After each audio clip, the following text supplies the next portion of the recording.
Sin Malvina kibit deb yozganlar. Estradamızdan kukulkası deb aytaylar. Sözüm kim turda ekanini angladingizmi? Rishad, biz nima aytib turibmiz kerak tugul. Biz aytib turmasak da bo'ladi, u baribir ayting deyman. Ayting.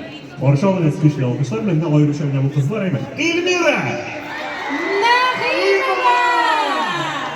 Xayriki shovi! Jırmaymizmi?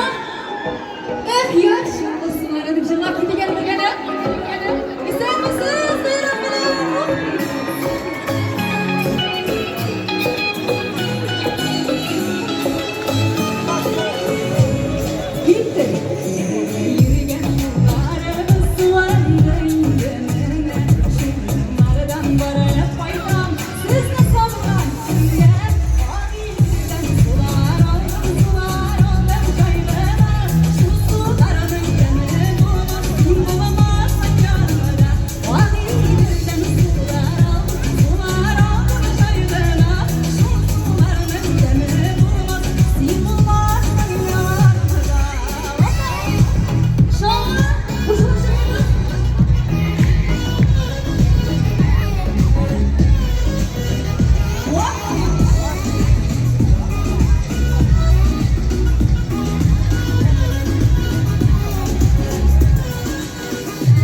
We'll be right back.